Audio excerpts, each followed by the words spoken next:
வணக்கம். என் பேர் டாக்டர் சுசித்ரா. சில பேஷண்ட்ஸ் என்கிட்ட கேட்பாங்க, பிளட் ப்ரெஷர் வந்து என்ன நம்பர் இருக்கணும் எனக்கு அப்படின்னு. இது கொஞ்சம் ஸ்ட்ரெயிட் ஃபார்வர்டான ஆன்சர் கிடையாது. சுலபமாக பதிலளிக்க முடியாது. அதாவது நார்மல் பிளட் ப்ரெஷர்ன்றது கொஞ்சம் கொஞ்சம் வித்தியாசம் ஆகும் எல்லாருக்கும். பட் மேக்ஸிமம்னு சிலது இருக்குது. பொதுவாக வந்து 120/80 120/80 சிஸ்டலிக் டயஸ்டலிக் அதுதான் நிறைய பேருக்கு இருக்கும். சில பேருக்கு கொஞ்சம் குறைச்சலாக இருக்கும். அவங்களுக்கு தலை சுத்தாத வரைக்கும் அவங்களுக்கு அதுதான் நார்மல்னு அர்த்தம்.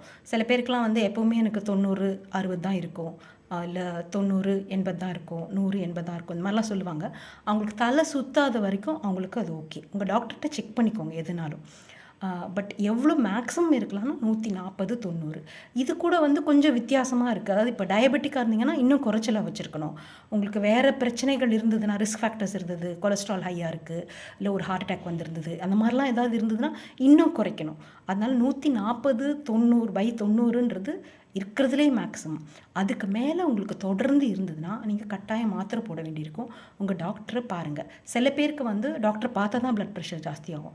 அவங்களுக்கு வீட்டில் ஹோம் பிளட் ப்ரெஷர் மானிட்டரிங்னு வீட்டில் எடுக்க சொல்லுவாங்க.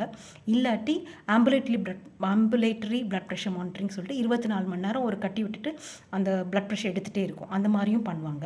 அதனால் உங்கள் டாக்டரை போய் செக் பண்ணிக்கோங்க. டாக்டர்கிட்ட செக் பண்ணிக்கோங்க பிளட் ப்ரெஷர். வணக்கம்.